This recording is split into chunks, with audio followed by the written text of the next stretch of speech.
Grab a cup of tea or listen as you go, ladies. This is your hour with Dr. Zoe, your life and relationship coach. With encouragement, on-point insight, inspiring guests, health tips, and advice, Dr. Zoe helps busy women keep their mind in the game by redefining your superwoman. You're listening to The Dr. Zoe Show.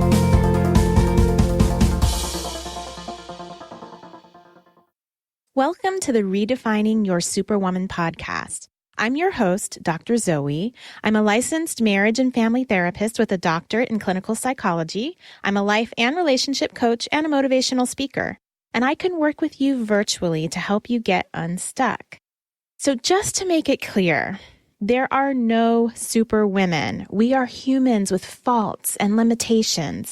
But we also have amazing abilities that I call superpowers, and those things make you unique. And my passion is to help you find them, find your superpowers, embrace them, and share it with the world. So you can connect with me by texting the word JOIN to 38470 or go to my website at drzoeshaw.com. So I wanted to share a new review that came up this week, and it's from Char Lex. Thank you so much. She said, "This is so needed. I love the honesty and relevance of this podcast. Dr. Zoe and her guests share in such a heart-centered way. I really enjoy listening to the episode with her and her best friend. That was my best friend, Rosie. It was full of great tips that I can incorporate into my daily life with my family and friends. Looking forward to hearing even more." Thank you so much, Shar. I appreciate that. And if you would like to share a review or give me some stars, certainly appreciate it. So today's show topic, I'm so excited.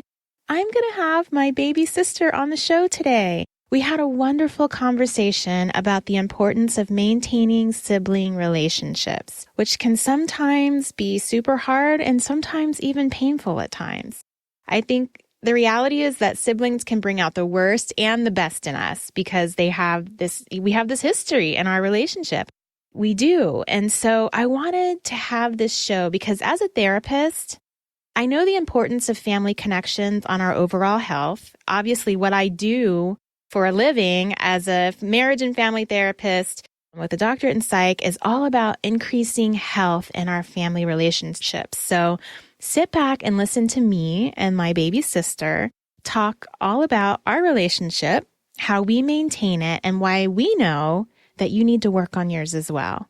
The funny thing is that I had a kind of aha bonding moment with my sister in this interview, which is something I really didn't expect at all. So that was pretty cool, and you'll probably listen and figure out when that is. So before we get started, it's time for Superwoman Win and Superwoman Fail. Just to be clear, I share my win and my fail every week to honor that it's realistic to expect that we will have both in our lives. It's life. And I know I had a guest on this show maybe a couple of weeks ago who said, well, I don't really want to call it a fail. And okay, that's your prerogative. I respect that. But let's call a chicken a chicken. The truth is that we fail sometimes, and there's nothing wrong with acknowledging it. It isn't negative, and we shouldn't dwell on it, but we do need to speak it, learn from it, and move on. If we're able to do this, then we're moving forward. When we're not even able to acknowledge that we fail sometimes, we're lying to ourselves. If we can recognize and experience all the joys from our victories, we also need to be able to acknowledge our defeats. And remember, we're not superheroes. We are women, and we are not on all the time. So I say honor it. Honor both your defeats and your victories, and I'm not ashamed to call them what they are and share them with you too.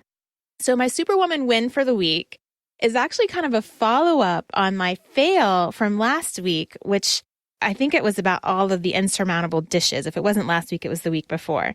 So with a family of 6, I think I was drowning last week in dishes. And so I changed things up. And especially after listening to the show, Raising a Maverick, which I think was the episode out last week. If you have kids and you haven't listened, it's a really good one. It's a little long, but there's some good nuggets in there. And I gave my 5-year-old the chore of unloading the dishwasher every day. And it's been helping so much to get her in the mix of chores with the rest of the family. And she's more capable, and she is taking it on like a beast. I'm so proud of her. Of course, we all know that enthusiasm is going to subside, but that's still my win. I'm asking her to do what I know she's capable of, and it's making my life a little easier. So guess what? There are no dishes in my sink today. That's my win. So my fail, I have to say, sometimes I'm like, I get tired of sharing my fails with you guys. But remember what I just said. We have to acknowledge them and learn from them so that we can also experience our victories in full. So my son, who's an actor and singer, he had a performance on Saturday and we both forgot about it, which is pretty horrible. I know it's crazy, but I always feel a little nervous when I have free time because I feel like I don't really, and maybe I'm just forgetting something. And often that's actually true. So I was enjoying this carefree Saturday morning, like, oh, my other son was at camp, so I knew we didn't have any swim meets, and it was just like a Saturday I was going to relax. And then I get this text from the people who were putting on the event, and they're like, are you on your way? And I look at it, I'm like, who is this? And then I look at my calendar, I'm like, oh no. So I race in, freaking out, wake up my son. He was asleep in bed, and I'm like, I just got all of his, adrenaline going. I'm like, you're supposed to be performing right now. It started, like, you were supposed to be there 15 minutes ago. Get up. We have to go. Actually, I sent him first. I'm like, don't take a shower, put a hat on your head, and you get to that place. And so he did. Poor baby. I felt so bad for him. And anyway, it was my fail. He failed too a little bit because it was on his calendar. He forgot about it too, but we both did.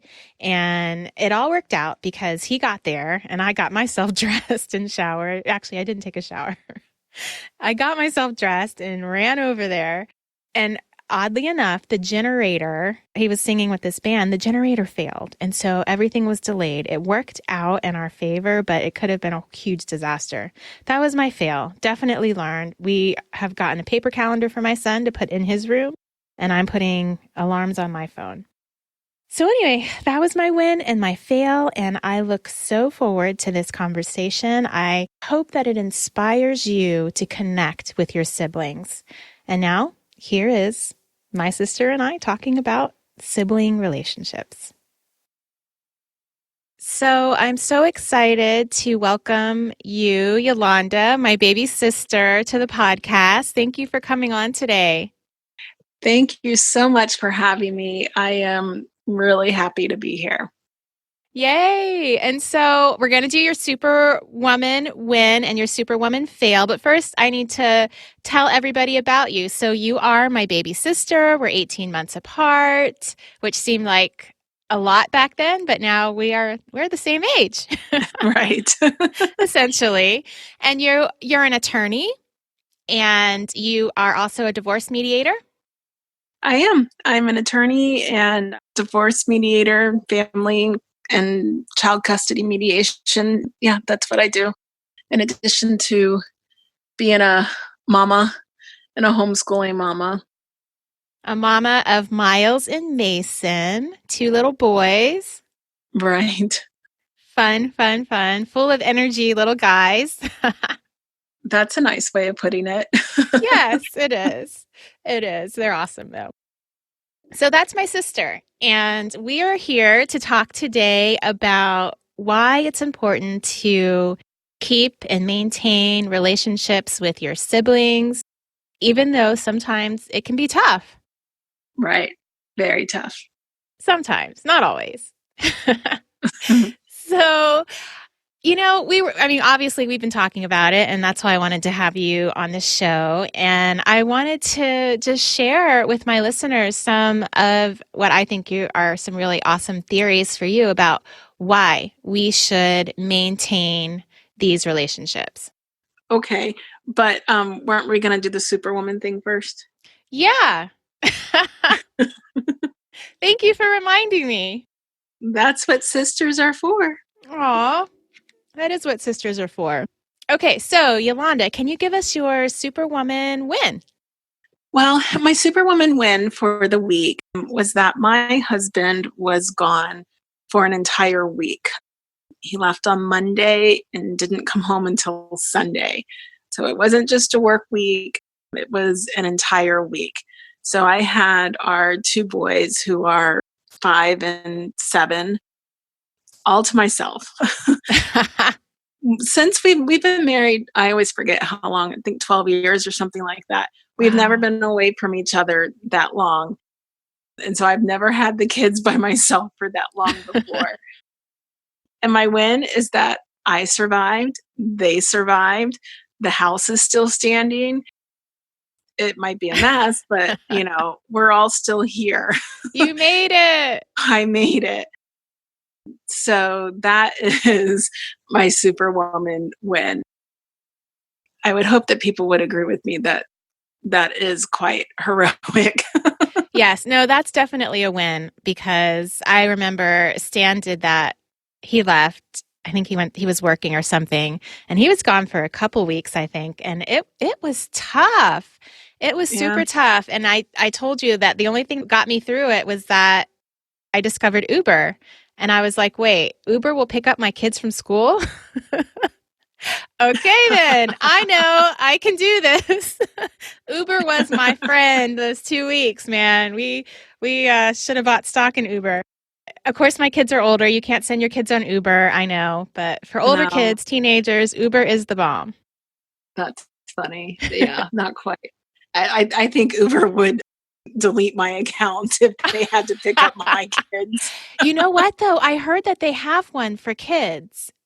I Oh, have to talk. really? Yeah, they do. I don't remember what it's called, but it is one that specifically picks up children, and they have different kinds of, obviously, like background checks and much more stringent and totally different than Uber. But I heard that there is one. I didn't look into it because I don't need it because my kids are older, except for Siggy. But my older kids can actually drive Siggy. But I heard that it's there, so might want to look into that. Yeah, I'll have to. But right now, you can actually shuttle them around. So tell us, what's your Superwoman fail? My superwoman fail is basically the same thing. My husband was gone for a week, and it was tough. And I guess I just feel guilty that I am so proud of myself for surviving for a week with my own children. Yeah. Everybody's telling me, oh, don't blink. They're going to be grown before you know it and out the door. And that hasn't happened yet. Right. Yeah. I'm still really, in the thick of it, sort of. So I guess I kind of wish that I could just enjoy things more instead of having the attitude of I'm getting through it, just like enjoy being in it. So that's something I still need to work on. You and probably every other mama of young kids on the planet. And I have to tell you, I try so hard not to go up to young mamas and say that because now having one that's starting his senior year in high school, I mean, he's like out the door and it's crazy for me. And then I have Siggy, my 5-year-old. I see moms with little ones and I want to say that to them. But I also know that it's going to go in one ear and out the other because I remember when Right. I was in that place and people would come up and say that to me and I'm like, yeah, it goes by so fast, don't blink. And I'm thinking, yeah, right, this season is lasting forever. And so it just doesn't mean anything to you in the moment. So I get it. And you know what, Yolanda, that's every mama. And so you just have to know that theoretically it's going to speed by because when they're about to graduate from high school, you're going to look back and go, oh my gosh, how in the world did that happen? But when you're in it, yeah, it's a lot and it doesn't feel like it's going by fast. So No, just it doesn't. try whenever you can think about it to just try to capture the moment, but know that it's okay if you don't feel like that all the time. Yeah, just giving yourself that grace is important. Yep. It's important and a lot easier said than done. For sure. So we've been sisters for 40. How old are you? 42? I stopped counting at 40, so I have no idea. Okay. Well, you're somewhere around there. That's right. And I'm somewhere around there. So we've been sisters for that long.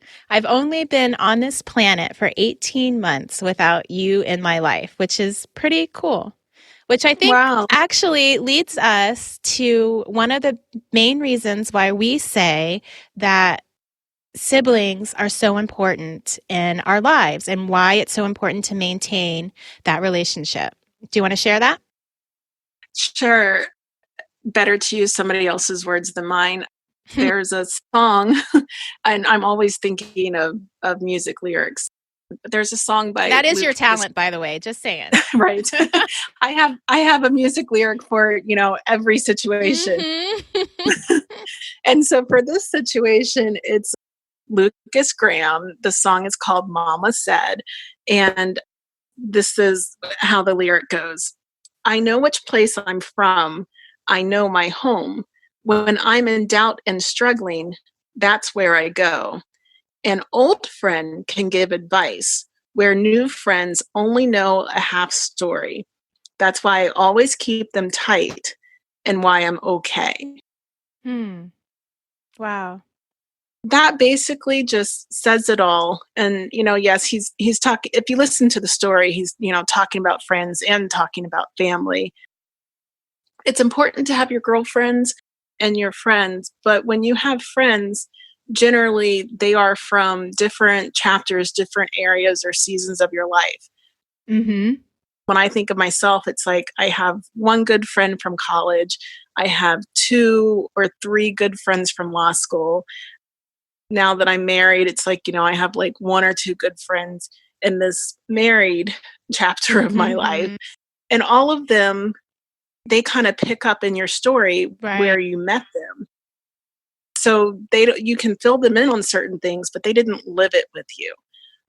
So your siblings, your family are the only ones who lived it with you. They were there. And they hold your whole story. Right. They hold your whole story. That's correct. Wow. I love that. Family holds your whole story. And, when you look at it from that perspective, it's like, wow, that's so true. Just as you were talking about that, I thought of that Bruce Willis and what's her name? Yes, Michelle Pfeiffer. Michelle Pfeiffer, yes, and that story. What was the name of the movie? Was it called The Story? The Story of Us. The Story of Us. Yes, I love that movie. I cried and cried and cried, and I was so mad because Stan and I went to watch it, and he slept, and I cried, and I'm like, wake up! This is amazing. This is so romantic. And they were gonna get a divorce, and then they showed the whole, and of course it's not the whole story because they're married, but they showed all the years, like flashbacks from each of the years and how they couldn't meet anybody else who held that story. So, yeah, I imagine siblings doing that, and family holds the whole story. So that is one huge reason why you need to maintain family relationships. And another one is, well, you have another story to share about this, but it's the fact that especially siblings, once our parents are gone, all we have is each other in terms of family. And it's our responsibility to continue the family. And if we aren't connecting and if we're only connecting through our parents, then once our parents are gone, sometimes things kind of fall apart. And so we really do just have each other. Right.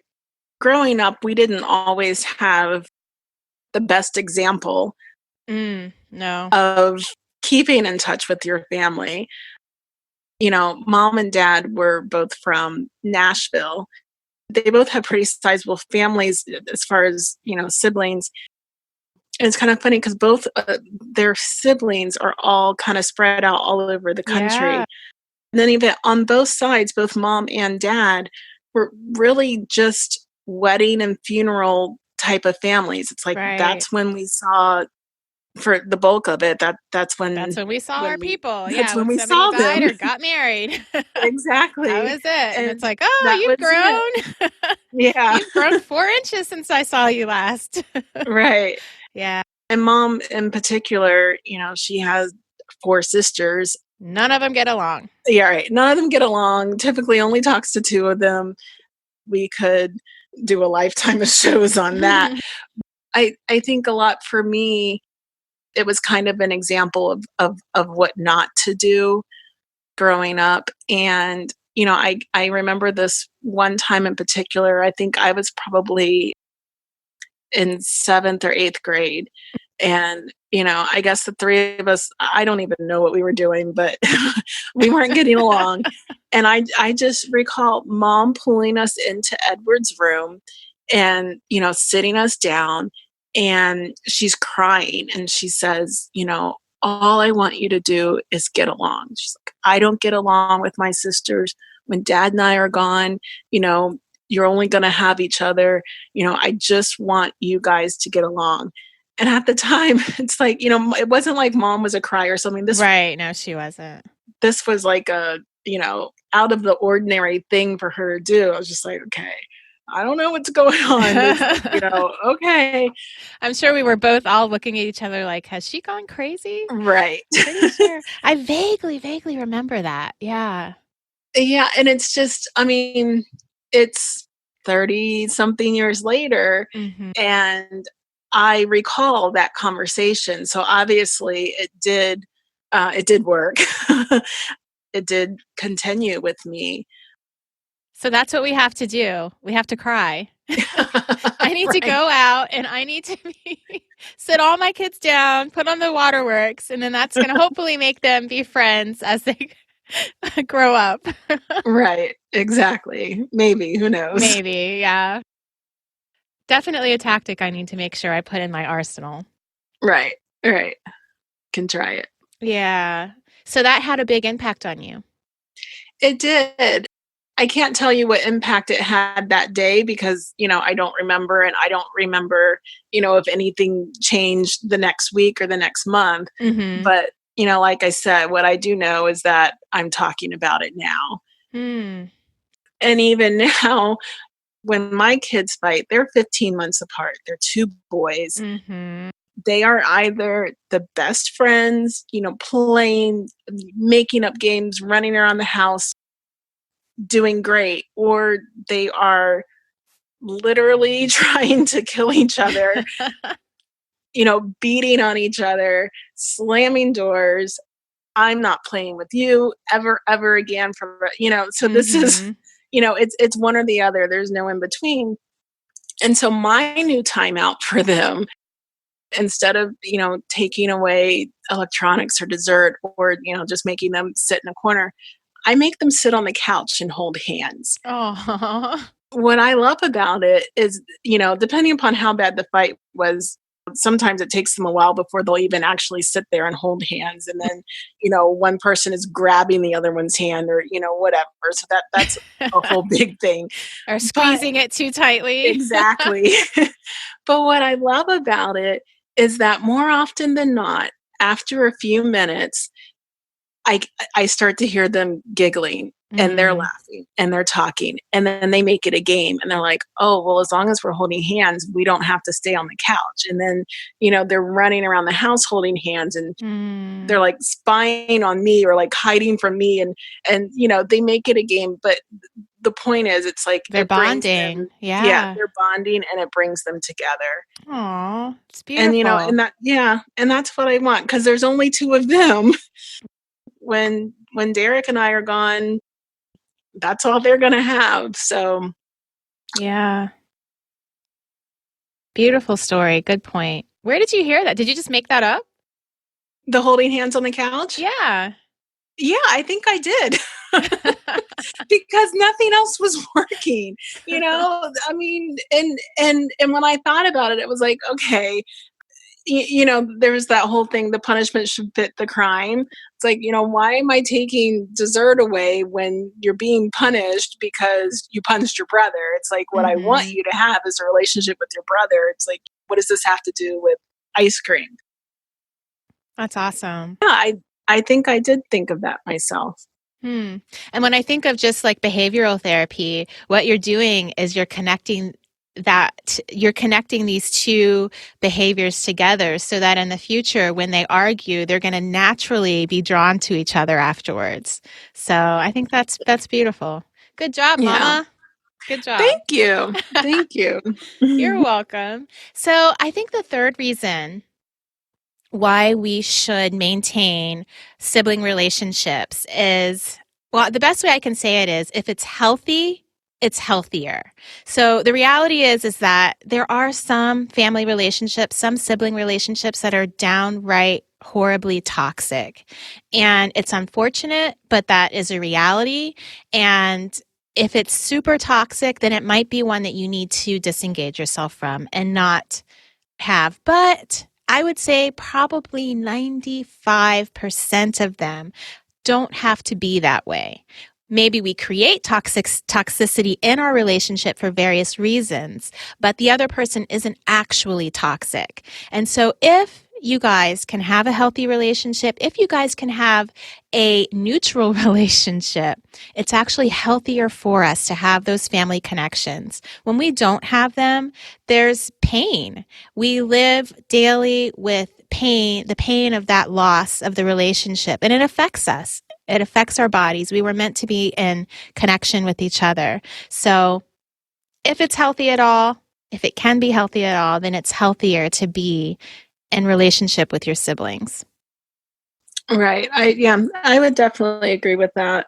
I think one thing for me is that you said, we were meant to be in connection. Mm-hmm. It's like I feel that strongly. Mm. I think I'm just a person that probably might need that more than others, and am drawn to that. Just really have that desire to that sense of belonging. That it's a deep need. Yeah, and I think it's a deep need for most people, and certainly everybody's on some spectrum, you could say, and some are going to crave it and need it a lot more, and other people are going to figure out how to get it in other ways. But it is an intrinsic human need for connection, and I see in my practice time and time again. I mean, I could say that so many sessions for people have been taken up dealing with sibling issues, and I haven't talked to them in 10 years, and I haven't talked to them in 5 years, and there's a lot of pain in those statements, and sometimes there's a lot of anger and there's a lot of hostility, but there's a lot of pain. And so people bring it up in therapy because it's something that needs to be worked on. And so that's why I wanted to do this show, because I believe that sibling relationships are super important. And who better to do it with than my sister? Yay. I want to talk about, okay, so now I hope we've set a little bit of a foundation of this is why sibling relationships are important. How do you maintain them? I know that you and I, number one, it's not easy. So you and I think I know we have a fantastic relationship that I am so very thankful for. But we haven't always had a super close relationship, and we've had some difficulty. I haven't been the nicest big sister over the course of our lifetime. I remember when, I don't know, maybe we were in 3rd or 4th grade, and I had this group, me and these other girls, we were this clique or a club. I think we were a club. We had a club, and we named our club, and you wanted to be part of our club. And I was so mean because we said if you would eat worms, then we would let you in our club. And you ate a worm? Yes, I did. Gosh. I recall digging up the worms. Lord. Yeah. And I ate the worm. I did. That's how deep your need for connection is, huh? Exactly. So anyway, I feel so bad about that because that was a really bad, mean, big sister thing to do. And I don't think I've ever officially apologized to you. So I'm sorry. Well, I appreciate that. Thank you for your apology. But do you know what's really funny about that story? Is that, that's not a story that I independently recall. Maybe I've blocked it, out. But I mean, it's I've heard, you say that to your kids, or I've heard, mom say, oh, remember when? But it's not anything that I myself had ever said, my sister made me do this. It's not something that I remembered. So I think what I did remember and do remember are, the other times when you stuck up for me, or, you let me sit at your lunch table in high school, and just things like that. So I think that probably goes to 2 points. It's, you might beat yourself up about something that you did in your past to your sibling. And even if it was, a pretty horrible thing of making your sister eat worms, maybe she sees it a different way, or maybe it didn't affect her as much as, you thought. So, I mean, just like you did just now, you apologize, and it's like, okay, fine. So you move on. So I guess my point is, don't hold on to things so much, because it might be something different for the other person. It might mean something completely different. So, the reason you remember it, and it could be completely different for the other person. Yeah. And, I've never heard you say that. And I never even thought about it that way. But you're so right, because it is something that actually my being mean had a huge impact on me, because I felt so much guilt about it. Mm-hmm. And I did probably imagine that it had a different effect on you than it really did. So, wow, I just had a light bulb moment right now. Wow. Thank you for saying that, and you're right. And I say this to parents too, because we have our own pain from childhood. And when we have our children, we often really want them to avoid that pain. And so we work really hard to do that. We don't realize that we create different pain for our kids sometimes, because that one's not on our radar.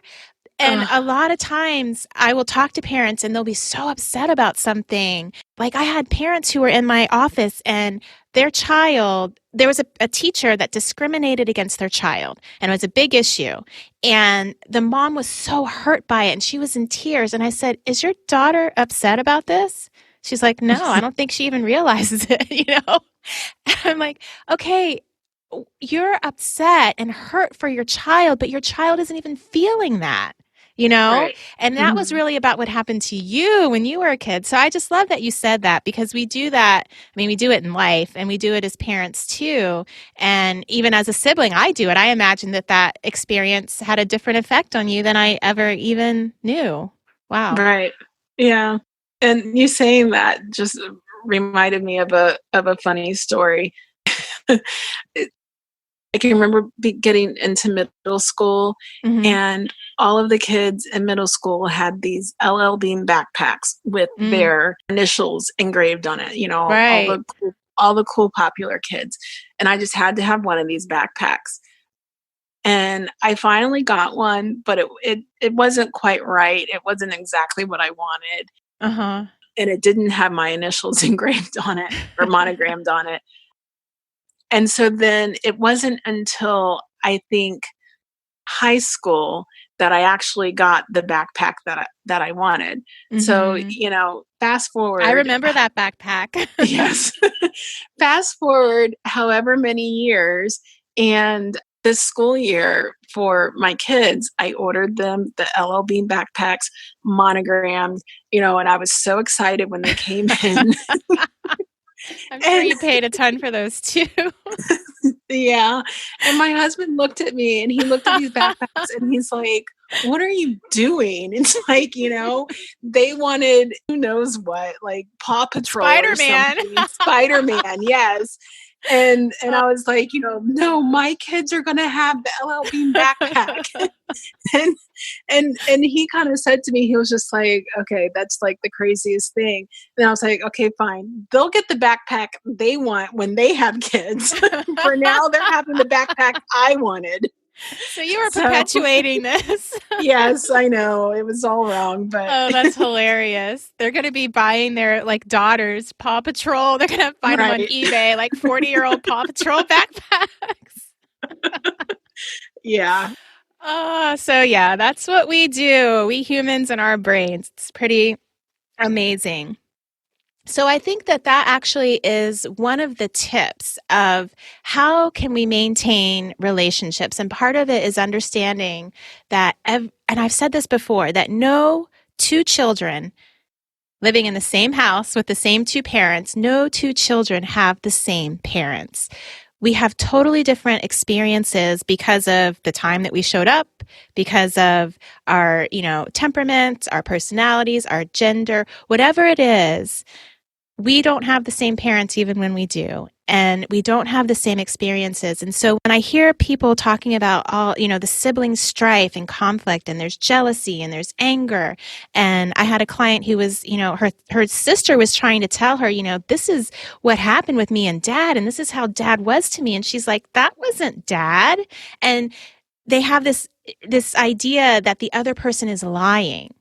And so what I'm saying is one of the ways you can help maintain a relationship is to recognize that your sibling's story is true, and so is yours. And even though they might be totally opposite, the way they experience their childhood is going to be different from yours. And so if you can interact with your sibling thinking, you know what, they're right and I'm right. We're both right.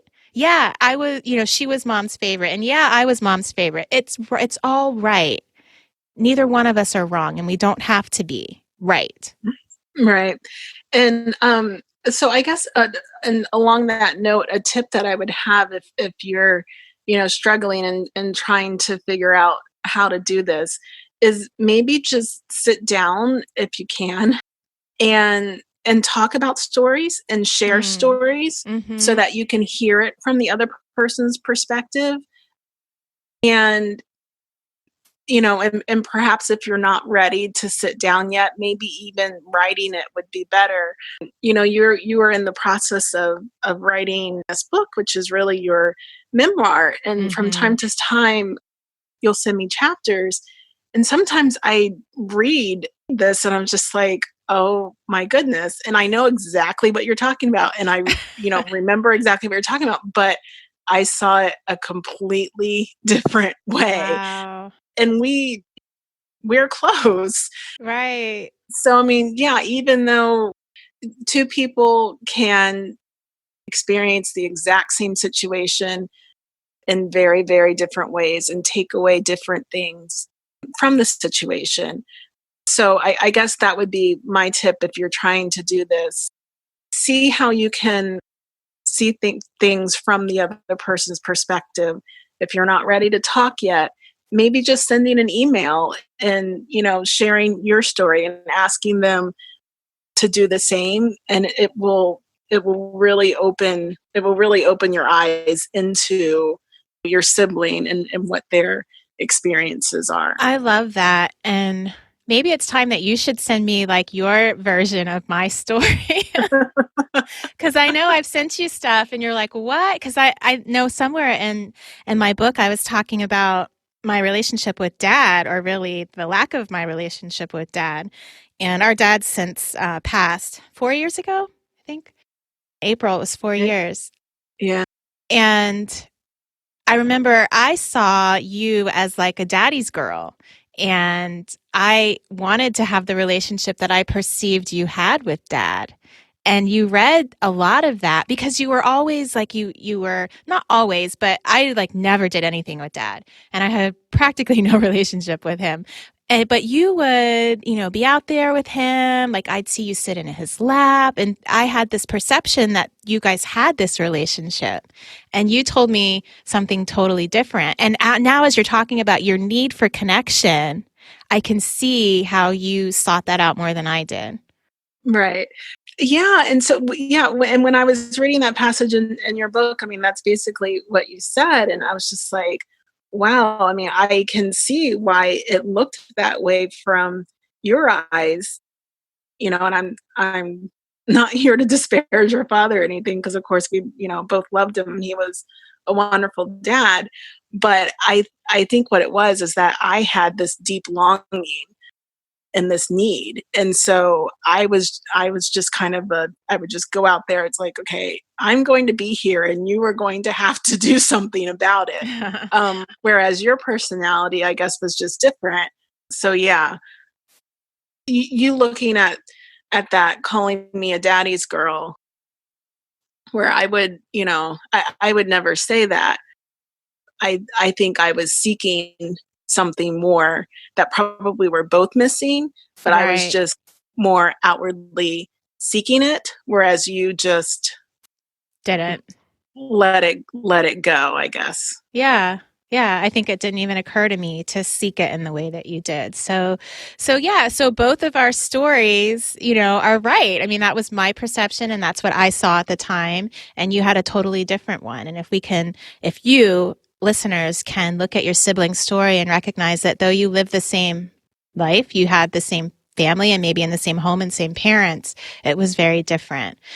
So another tip I have for maintaining the relationship is sometimes you literally have to put it on the calendar. And for you and I said before that I feel like our relationship got closer when I moved out of the home to go to college. I remember sitting at the dinner table, and I don't know if you remember this, and I think I used to put my feet under your leg or something that would Oh, totally bother you. I don't know why it yes. bothered you. It was fine for me. But I You used to would do that. What did I do?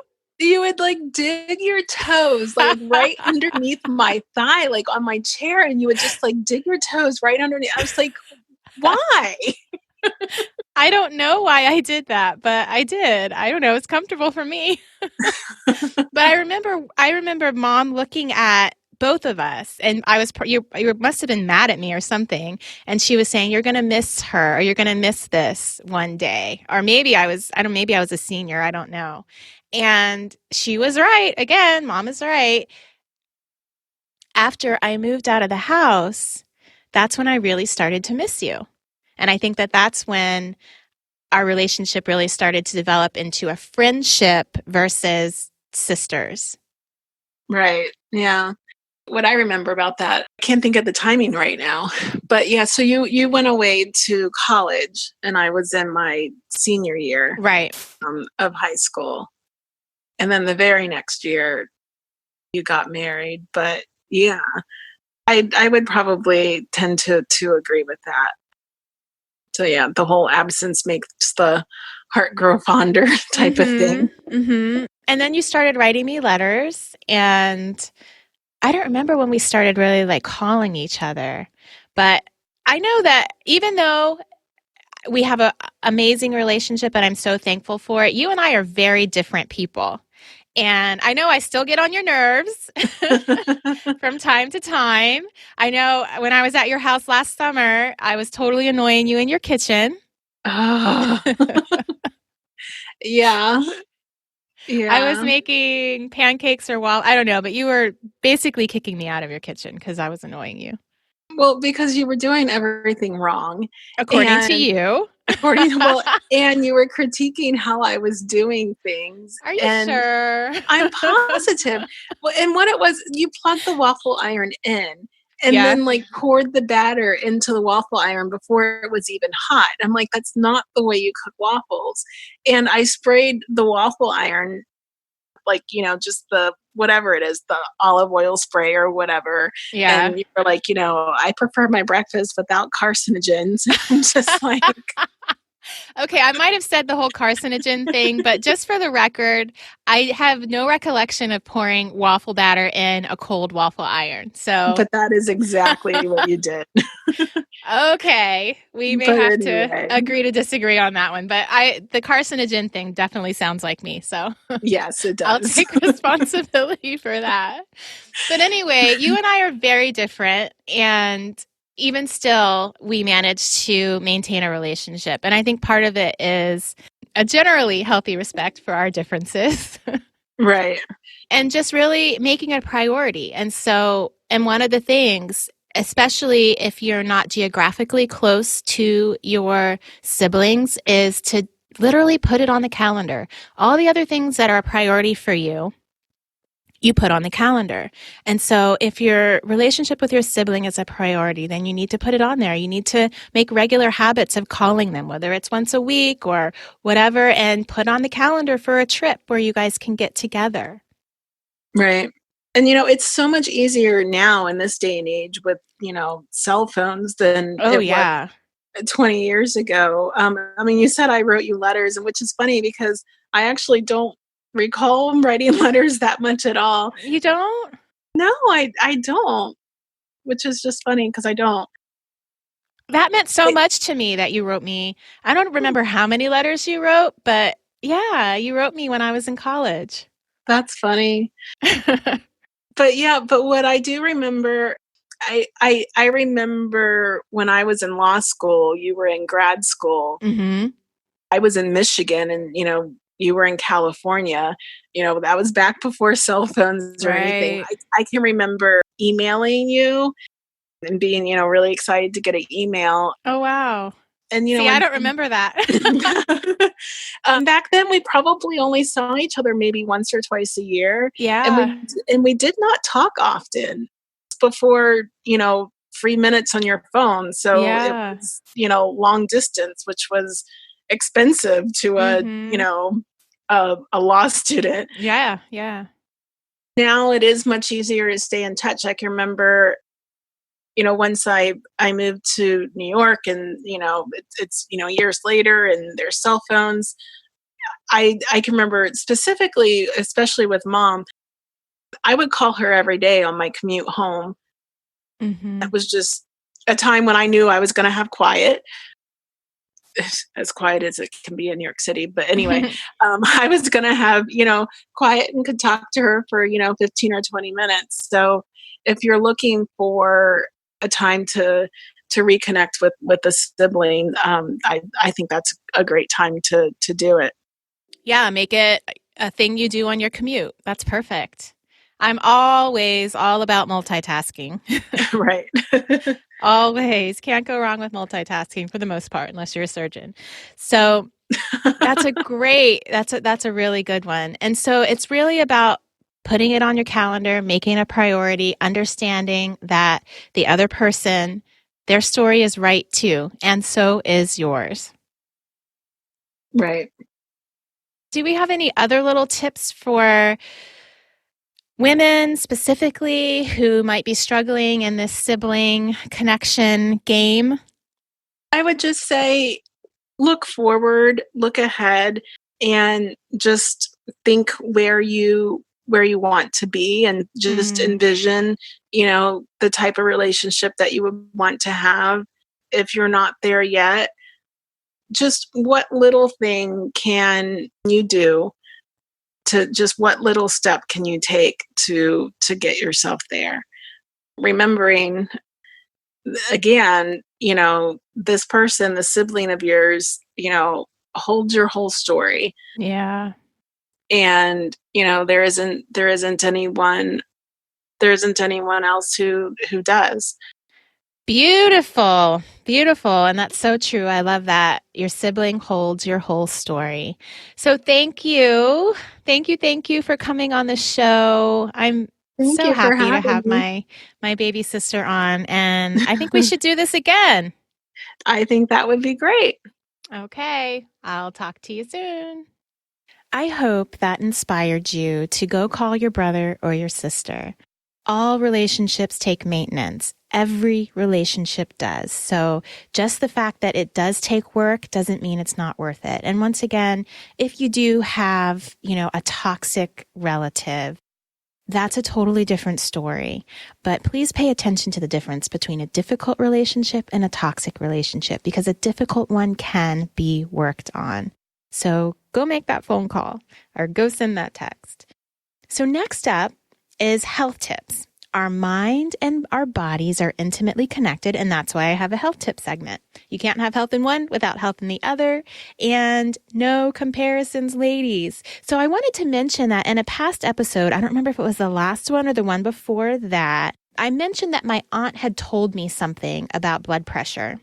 And I failed to mention, I realized when I was listening to it later, that I didn't mention that my aunt is a medical doctor. So if you caught that, I wasn't just spewing uneducated information and like, oh, well, my aunt told me this, so I believed it. She is a medical doctor. So she is educated on blood pressure. And by the way, whenever I hear something that I consider taking in or adopting in my world, I always fact check. So medical doctor or not, so should you. And I hope that the information that I provide stimulates you enough to go search it out for yourself. So I have a quick, interesting health tip for today. And that is that, those toilet seat covers in the bathroom, they actually make perfect face blotters for excess oil. So I tend to run oily sometimes. And I read this and I don't remember where I read it, but I tried it before I told you guys this. And it's perfect. I used to carry those little blotters and they're actually made out of very similar material. So if you're in public, in a public restroom, and there's those toilet seat covers, you can take them and fold them like a number of times into a little square and literally just use them to blot your face. It's much better than a napkin or any other thing that you might try to use real quickly. So there you go. Toilet seat covers, face blotter, oil blotters. There's your health tip for today. So thank you for tuning in to the Dr. Zoe Show. New shows go up on Tuesdays. Please subscribe so you don't miss a show. And if you're interested in coaching or therapy, or you just want to get a little more help, go to my website at drzoeshaw.com or any of my social medias at the handle Dr. Zoe Shaw. You can also join my free newsletter by texting the word join to 38470. And I look forward to speaking with you wonderful ladies on social media throughout the week. Hit me up. Have a super week.